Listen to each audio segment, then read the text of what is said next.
All right, joining us on the show, Mr. Rajiv Kumar, Dr. Rajiv Kumar, Vice Chairperson, Niti Aayog, TC Anand, former Chief Statistician of India, R. Nagaraj, Professor IGD, IDR, and of course, Maithili Busnurmata, Consulting Editor right here. Thank you very much, all of you, for being with us. And Dr. Kumar, thank you for joining us back this evening. We had a preliminary discussion yesterday, but I just thought I'll get the best, GDP experts on this and put forward some tough questions, because this has become such a political hot potato. I'm keeping the politicians out for now. Though I have to start with a political question, because GDP growth across the world is determined by seasonal factors, investment cycles, global growth, and all of that. But one is tempted to ask that, I think as far as India is concerned, it suddenly is being determined by which party was in power when the activity occurred and under which party it is being measured. You can't put the politics out of this, can you?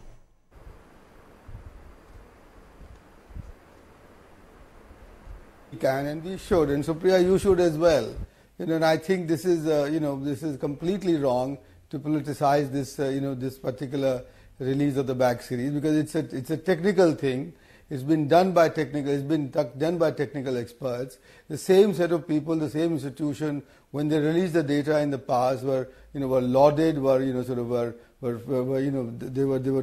applauded, they were told that they were the best, etc., etc. And now, just because of very petty political reasons, people who should have known better have gone around denigrating the institution, and not only the institution and the people and the competent people who work there, but also a significant number of statisticians who took part in vetting the data and looking at it very carefully. I think this is completely uncalled for. The GDP growth data will be determined only by drivers of economic activity, as it should be, and done in a technically competent manner, so that everything becomes comparable and is in sync with the best practices as advised by the System of National Accounts, United Nations 2008. Okay, fair point indeed. Let me just go across to TC Anand before I go to Professor R. Nagarajan. And Mr. Anand, as India's chief statistician, the only question that I think a lot of people will ask is, and please make this a freewheeling chat, I also want all of you to put forward questions to Dr. Kumar. The average 7.35% growth under the present government beats the average 6.7% of the previous government. I am not going to call it Modi government. I'm not going to call it UP or Congress government. This versus the previous government. But are you telling me, and is this even believable, that the last 4 years growth is higher in average terms than the previous 5, despite demonetization, despite GST, which everybody in the government also agrees would have taken a toll on the growth momentum?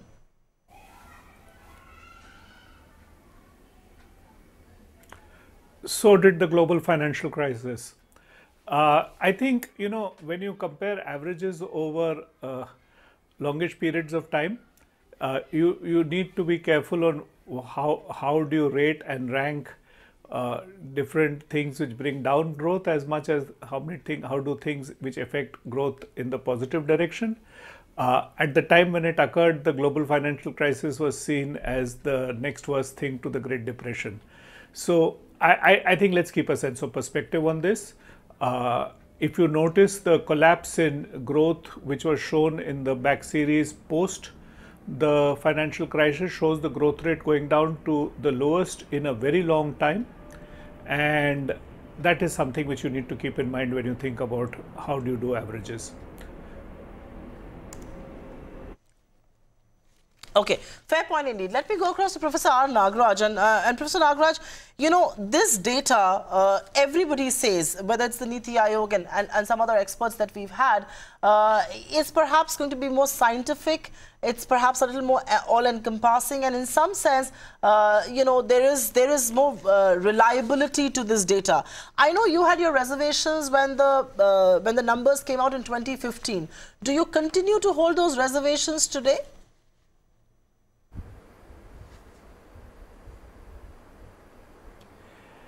Yeah, I think I still hold many of those reservations, or all of them. In fact, there seems to be something amiss in the GDP back series released yesterday. It raises more questions than provide answers for. I'm still trying to figure out the methods applied to estimate the back series. It is not a case of simple statistical splicing of two series of data, in which case the data should give you, I mean, the growth rate should not change. The official press release tries to make it as if it's a case of a simple splicing and using the existing methodology. I think there is far more to it than that. I think as those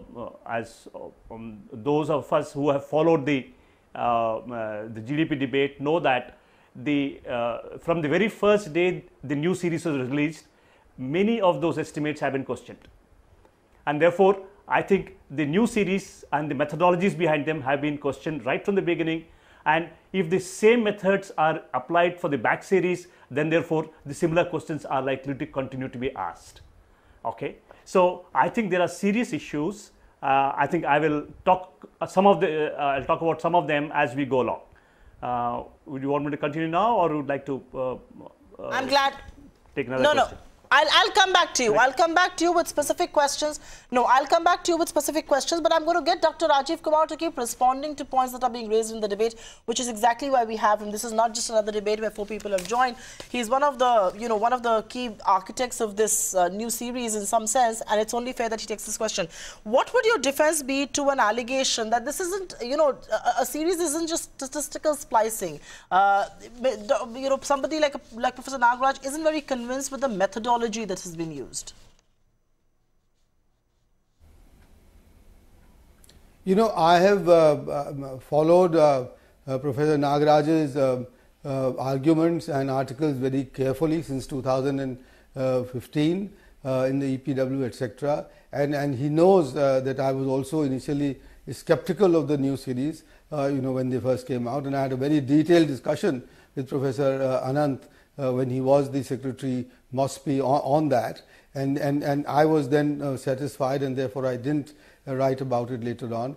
Let me mention to him that the press release does not say, with due respect, that it's a splicing of the series. The press release talks about recalibrating the economic activity in those previous years based on new sources of data, new methodology, improving the data coverage, and taking very careful careful steps forward for better estimating, especially the tertiary sector, which is where the growth rates have come down significantly, because earlier growth rates were based on assumptions which were rather drastic and based on, and I'm sure Professor Anand can fill in the details better than I can do. But the first point that I want to make to Professor Nagaraj is that no, it's not a splicing. It's a reworking of the economic activity, which is why you got a significant raise in GDP levels that you have, and therefore, and once you've got the levels up, the growth rates could change, and which is what has happened. The second issue that I want to say is that even if we accept for a minute that the new series released in 11-12 had issues, had problems, but at least now the back series have the same issues, so that at least they have the merit of being consistent with each other and therefore more comparable. So for anybody who is now claiming that the old, the revision of the back series are, whatever Mr. Chidambaram, I think in his the tweets have been saying, that's just completely besides the point. I think it's much useful for people, for folks like Professor Nagaraj and others to get into this details of this methodology, and then for us to discuss it. And of course, if there are certain weaknesses, surely we should be able to address them both for the back series and for the series going forward.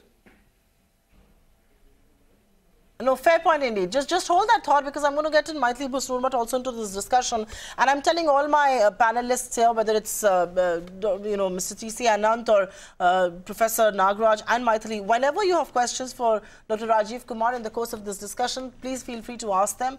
You just simply have to raise your finger and I'll come back to you. But Maithili, the reason why I am coming to you is, and we've had a discussion previously off air on this, somehow a lot of people are raising the right question that this data does not pass the smell test. You look at the annual earnings growth of 500 of India's biggest companies that averaged 11% between 2006-14. That has almost halved in the last 4 years under this government. What explains the disconnect? Because it can't be all growth and no earnings. Or do you believe the argument is right that earnings are notional and we are really looking at real GDP?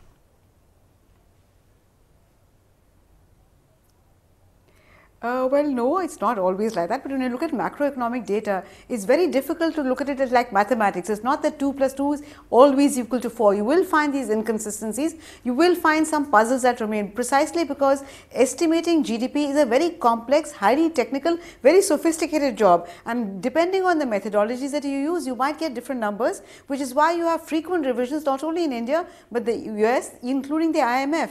So I will not even enter the area, Supriya, of why there are these differences and the sanctity of the methodologies used, because both Anand and Dr. Nagaraj know far more than me in terms of methodology. But I think the problem really fundamental problem arises because we are looking at these GDP numbers as a consequence of policy actions taken by the government in power. And that, for me, that is a basic fallacy, because it completely does away with the concept of leads and lags in economic activity. And the best comparison for this is look at what has happened to the US.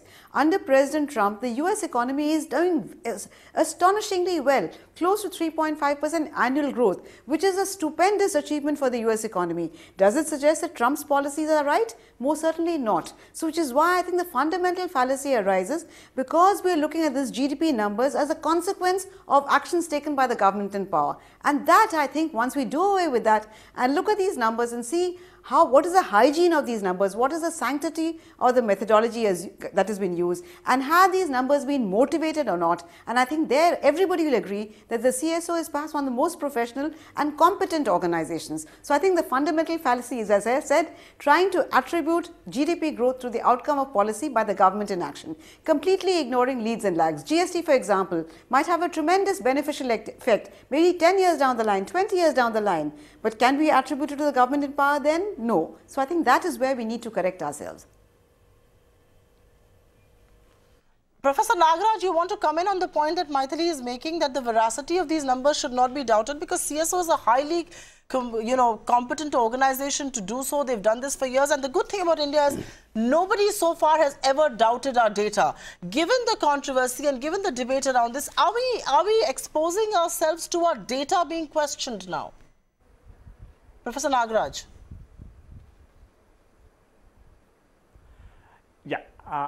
I don't doubt the professional competence of CSO, but I think the revisions they have made in 2015, I think many of them have been called into question. Okay, and myself and many other scholars have raised many questions to which we have not got adequate answers. And let's state by what I'm saying, because this directly impinges on the back series we have. Let me see the back series for the industrial sector has been created partly by using the annual survey of industries data, which has been discarded in the new series.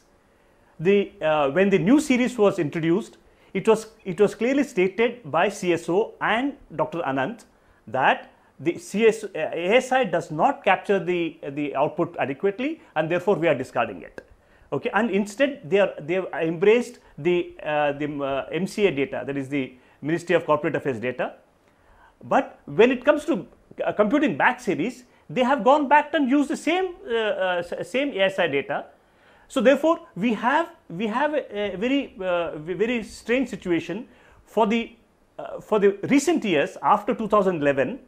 We have estimates using MCA data, which gives high growth rates, and we have estimates for the last decades prior to 2011 using the ASI data. Right. Therefore, obviously, you're going to get lower growth rates. I mean, as many of us have argued. So this is a clear case where the methodology, they have used different methodology for different decades. So this is not how GDP series are estimated. So this is one such. I can give more examples. Okay, but this is a clear case where things have not been right. Okay. No, Professor Nagaraj, I'm going to get Dr. Rajiv Kumar to respond to what you're saying. Dr. Kumar, I know your finger's up. Please go ahead. Yeah, Supriya, I wish also that Professor T.C. Anand will take this up. Let me try and convince Dr. Nagaraj that what he's saying is just simply not true. Because what has happened is that until 2010-11, when the MCA data is in place, that data has been used. It is not as if that the back series data have not used the MCA data for calculating the previous year's industrial growth. The additional point is that because there is no data available, there is no MCA data available prior to 2010-11, they have used the ASI data but also combined it with the sort of ratios that they were getting with the MCA data. So it has been tempered. So it is completely unfair to say that they have only used ASI data and therefore in some sense purposely brought down the growth rate of the corporate sector or the industrial sector for the back series. Second point, they have shifted as Dr. Nagaraj knows, from using establishment data to enterprise data. Now he will agree that captures the output data, and the value added data much better than what has been done in the past. Also, that now that all the enterprises are clearly divided into public, corporate, households, and a large number of the unorganized sector enterprises have now been captured because the MCA data is 500,000 plus. And these, while the earlier data was a much smaller number, and that is where, by the way, your point about the earnings also comes in, because the earnings data that you get is for the top 500 companies. You don't get the data for the rest of the large segment of business enterprises which are now captured by this data. So I'm afraid Professor Nagaraj is insinuating issues which is not based on facts. Okay. I'm going to keep this a little simple for our viewers here. I know all you erudite economists are going to pull this in a direction which will perhaps become a little less comprehensible. But just to keep it simple, viewers, we're really discussing there is data that is not available. There are methodologies that can't be put to ancient data, and that's exactly what we're discussing now. But to keep it simple, Professor T.C. Anand, if I'll come to you, and I think Dr. Kumar has been pointing on your direction for a while now, I want to keep it simple. Private investment touched nearly 38%. GDP growth did not even touch 8%. We now have investment rates of sub 30%. We have a Q1 GDP that crosses 8.2%. So questions on productivity. A related question also is on credit growth. Credit growth was 25%. We had GDP growth of just 7.7%. We are now seeing credit growth turn, but so far it's been under 5%, and we are seeing growth of 8.2%. How do these two add up?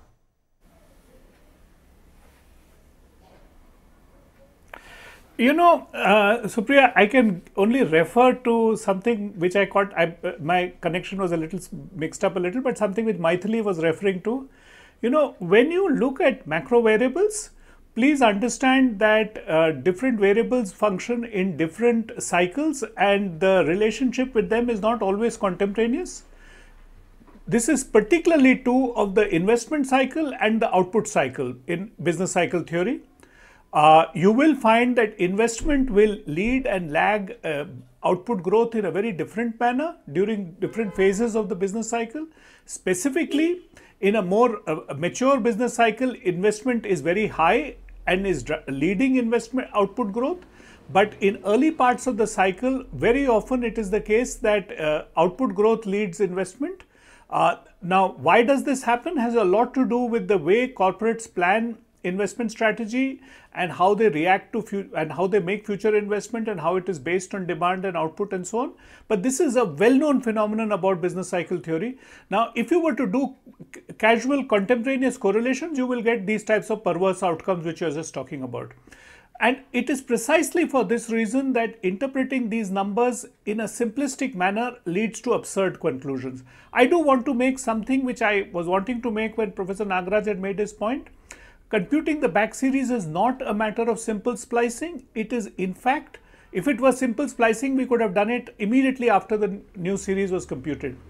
there is a lot of effort goes into building it up segment wise. In fact, CSO has computed it sector by sector, and all those details are given in the press release which were given. Much more details I'm sure will be available when the detailed publication comes out. No, but Professor Nagaraj, I'm tempted to go to Maithili for a question, but Professor Nagaraj, I will ask you a very point-blank question. The politicians on the show and otherwise have objections to Niti Aayog being involved. And, you know, I'm not going to get into that discussion. I'll do that a little later. But what is your problem? Do you also believe that one of the things where the government erred perhaps is it delayed backdating this? It delayed the extension, you know, of the back series. Is that also what perhaps added to confusion and controversy? If only they had done this faster, there would have been less controversy. And like Maithili said, why could this not come tomorrow when the GDP data was being released? The fact that it was publicized, came in a big way, also added to the controversy. I'll come to you, Dr. Kumar, in just a bit. Sorry, I didn't see you. Yeah. Professor Nagaraj? Yeah. May I come in? May I respond? Yes, yes. Sure, please do. Let me make it. I am not making a political statement. Okay, and I have no political affiliations. Okay, I am purely speaking from a methodological point of view. And first of all, I did not say that the back series has been simple splicing. No, I said precisely they have not done simple splicing, but they have done many more things. But what they have done is non-transparent. Okay, and most important thing I said is they have used different methodologies for different time periods, and which leads to inconsistent results. And the higher growth rates in corporate sector, which we have seen in the after the revision, is something which I have consistently criticized because they are overestimating corporate sector growth rate. Okay, and therefore, and that's the reason why when we are not using the same. I mean, you cannot use the same method for the last decade because you didn't have the MCA data. They have used the ASI data. ASI definitely gives you lower growth rate. So the back series has used different methods for the back series and what they have used for the current series. So obviously you're going to get different growth rates. So my point is essentially methodological, and more importantly, let me answer Dr. Kumar that in fact I have written a paper along with Professor Dholakia of IIM recently, where I have shown the notion that the switch over to MCA has improved the estimates is questionable. Okay, so therefore my point is essentially methodological, and the methodology they have used for the last decade is different from this decade, and therefore you are getting different growth rates for the corporate sector. And that's part of the problem of why the growth, why the estimates for the back series have declined. Right. Very quickly, and Maithili, I'll come to you, and I know I have to wrap this up very soon. The Congress is obviously upset because its 10% plus growth chalked up against its name by the NSC, the National Statistics Committee, has been wiped out. And you know, they're obviously going to cry foul. It's a stark difference between each year. But the reality also is that there are economists and experts out there who believe that this data series in some way is rewriting economic history. And it is not slight variation. The variation is big, which is why people believe this is rewriting. Does this in any way muddy India's economic future in terms of policy making, its impact on assumptions? You know, nobody has so far ever raised a question on our data. We are not discussing growth now. We are just, you know, we are dissing data.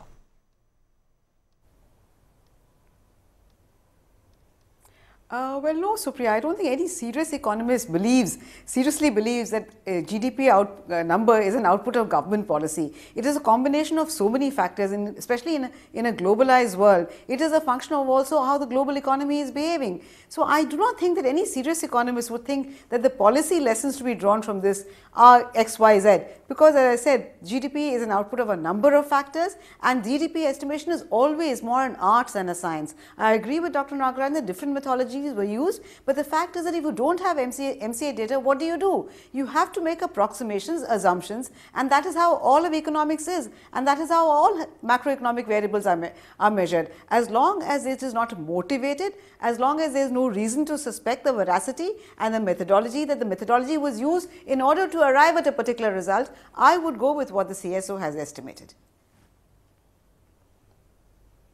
Dr. Rajiv Kumar, I do have a very direct question for you, because we've been getting a lot of feedback from people who watch our channels, and they say, you know, the big fallout of this debate really is the very important question. What is exactly India's potential growth rate? I mean, is India's potential growth rate 7%, 7.5%? Is it 8%? Because we've never really grown at over 10% now that this data seems to suggest. So what is our potential growth rate? And you know, when we talk about growing in big numbers, what is an ambitious number to talk about? Till now we were saying double-digit growth rate. It looks like we never really did double-digit.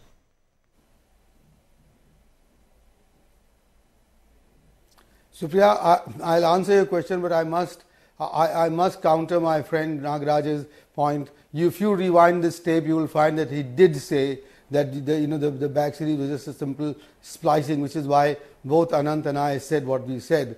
Secondly, I had repeated the point, and I don't know why he's repeating it, that beyond 2010, the MCA data was not available, so the ASIA data was used, but in combination with the approximation that you got from the MCA data. So it is not just simply that the ASI data was plugged in to give you lower growth. As Maithili has very rightly said, you need approximations all the time. I mean, I'm sure Professor Nagaraj knows that the data for informal trade growth was based on an estimate which was made in 1993, and then the general trade index was used on that, and I have not seen him criticizing that. So I request Professor Nagaraj to actually look at this data when it comes out in the public domain, and they will put out all the details possible, but do not make these assertions which do not have the backing of the data, of the methodology that the CSO has used. And to attribute any motive to that is actually not in my view, not even professional. If it has been a mistake, as I said earlier, and I don't think there's a mistake here, that can be discussed. On this issue of potential rate of growth of output, everybody, the IMF, the OECD, others have estimated India's rate of growth of potential output at between 7.5% to 8%. That's what they've done, and which is why you notice when we reached those levels between 2009 and 14, our inflation went up the way it did go up, because that's what happens when output gap ceases and when real output exceeds the potential output. But it is our duty, it is our job, and it is in fact must be Niti Aayog's principal mandate to raise the rate of growth of potential output to above 8%. The only thing that I do want to say here is that it is not so easy. It's not so easy. It's not simply by a sleight of hand that you can get 10%, or it's not by simply bumping up public expenditures by 3.5% of the GDP in 1 year, which stokes all sorts of consumption demand, that you can raise the rate of growth of potential output. That requires real hard work in bringing about structural changes which will help improve productivity, lower costs, improve logistics, and lower the cost of capital as we go along. Yes, it's difficult, but it's something that India must achieve in order to meet our own targets and the targets of our people. Okay, on that note, completely timed out on this edition of the India Development Debate. Thank you very much, Dr. Rajiv Kumar, for taking time out and doing this discussion with our battery of experts right here. But if the government was hoping to silence critics of the new GDP methodology, I think getting Niti Aayog involved perhaps irked a few people, and which is why comments were made. CSO is an extremely professional body. Our data has never been questioned. We do hope the focus is going to be on growth and equitable growth and not on data per se. But on that note, this is election season. We can't wish away politics from the economy right now. Thank you very much for being with us. We take a quick breather. We're back with many more things right here on ET Now.